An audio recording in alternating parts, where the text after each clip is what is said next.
We got beef, all right. The Aric Almirola Bubba Wallace confrontation has been confirmed. Let's get into it. Coming up next.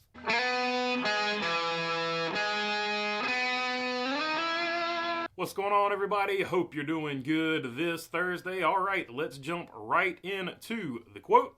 Woke up this morning and checked my Instagram, and NASCAR Time had this: an apparent physical altercation between Aric Almirola and Bubba Wallace is what kept Aric Almirola out of the JGR number 20 Xfinity Series car at Charlotte last month. Per Athletics, JGR indefinitely suspended Almirola for instigating the incident, and his suspension is to be lifted soon. So I went and checked out that article from Jordan Bianchi. Aric Almirola suspended for physical altercation with Bubba Wallace per sources. Physical altercation between Aric Almirola and Bubba Wallace is the reason why Joe Gibbs Racing removed Almirola as its driver of the number 20 car for the May 25th Xfinity Series race at Charlotte Motor Speedway. Interesting that it was at Charlotte. We'll get to that in a minute. Then subsequently indefinitely suspended him. Multiple industry sources briefed on the matter told The Athletic. So that rumor had been out there for a while that Aric Almirola had been not just suspended, but let go from JGR completely. And that's what prompted, if you remember an earlier video, that's what prompted when I was talking about this tweet right here from Toby Christie. I've seen a lot of speculation about Aric Almirola on social media and have had several ask me for more info. I have confirmed with Joe Gibbs Racing that Aric Almirola is still very much a JGR driver and is set to be in the car for the NASCAR Xfinity race at Indianapolis. So there you go. That was last week, and he is still going to be at JGR. That is an important factor there. And his next race will be at the Indianapolis Motor Speedway. So we knew that much information coming into this, but we didn't know necessarily what had happened in between. There were a lot of rumors out there, but here, according to Jordan Bianchi, is what actually happened. The altercation occurred early in the week leading into the Charlotte race during a weekly competition meeting that includes both drivers of JGR and 2311 Racing. Toyota supports both teams, and they have a close technical alliance. So there you go. You've got the setting. It is in the competition meeting. That in itself is interesting enough. You really have to dislike a guy a whole lot to be, I guess, getting physical in a competition meeting. So that's kind of odd too. Also, a really cool thing, not anything to do with this deal or anything like that, but like the fact that they bring in 2311 into the Joe Gibbs meetings, the competition meetings, that's interesting right there. And I think it's a smart move on Toyota's part. The exact reason for the dispute is unknown, but those sources said the team viewed Almirola as the instigator. The decision was then made to suspend Almirola for the Charlotte race, for which he had originally been listed as the driver of the number 20 car.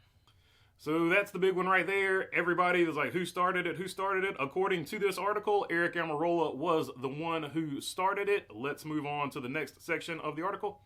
On May 22nd, JGR removed Almirola from the entry list and replaced him with Ty Gibbs, the grandson of team owner Joe Gibbs. JGR did not disclose a reason for the change.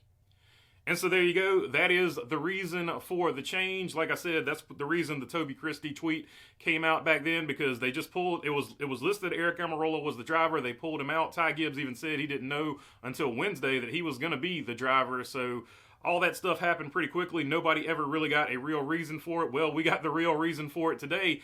And it's interesting that it happened at Charlotte, because if you remember last year at Charlotte during the rain delay for the Cup race, this happened. On the track, and when push came to shove, the NASCAR security was right there to prevent How is it further. Always that guy? It's always that guy breaking things up. He look at this car's whoa. He's the one that had who do you have in a headlock in Kansas?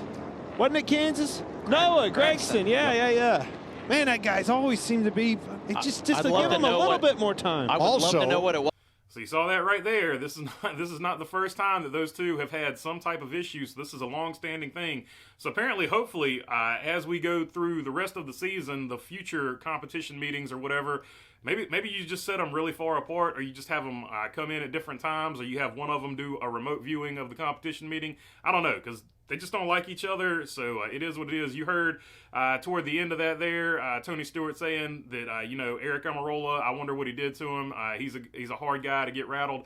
So I don't know. I don't know what the origin of this is, but it started at least over a year ago. I don't know what the origin of that story is, but according to this story, this time Aric Almirola definitely was the instigator, according to the sources Jordan Bianchi had.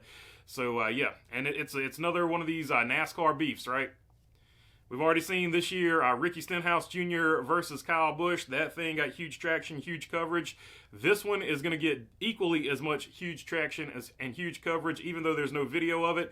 This is going to get talked about a lot because, A, Bubba Wallace is a super polarizing character in the NASCAR garage, so that is going to feed into it, just like, you know, Kyle Busch is a superstar as well. There's a couple of guys like Bubba, like if something happens like this, there's like Bubba Wallace, Denny Hamlin, Joey Logano, guys like that. If they do something, you can even throw Ty Gibbs into that mix too, to be totally honest. If you remember from the Xfinity series, I've never seen anybody get as loud a boo in that Xfinity series race as when he wrecked Sam Mayer or whatever.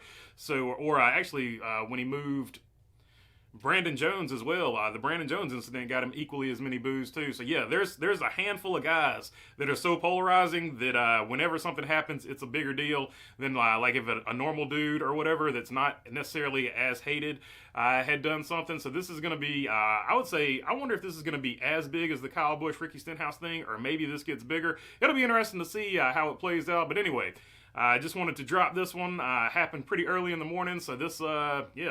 But yeah, what a way to start out a Thursday, huh? So yeah, that's all I got for you on this one. If you made it this far, I would love to have your subscription. If not, I'll just keep making these things. If you want to leave a comment, anything like that, leave it down in the comment section. I try to get to as many of them as I can. If you want to help out the channel, visit the merch store. The link is in the description. And other than that, thanks for your time. Peace. And sort of as I was wrapping this up and getting finished, my buddy sent me this. James Pumphrey apparently is going to be leaving Donut. I know a lot of people watch Donut that also watch my channel. I think a lot of people, period, just watch it. As you see right here, 8.83 million subscribers. So, yeah. Very interesting stuff going on at Donut over there. Apparently got bought out by a big group or corporation or whatever.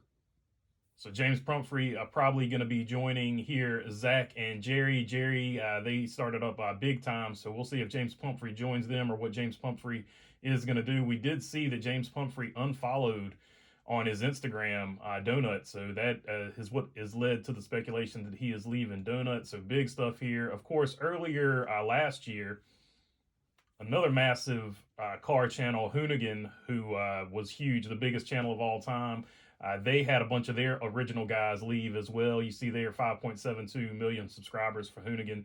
So it looks like Donut is going to be following that path. It'll be interesting how it shakes out. But man, ending of an era. I know a lot of people that watch this channel are car people. So wanted to give you an update on Donut and Hoonigan. I know it's not necessarily NASCAR news, but I did want to keep you up to date with it.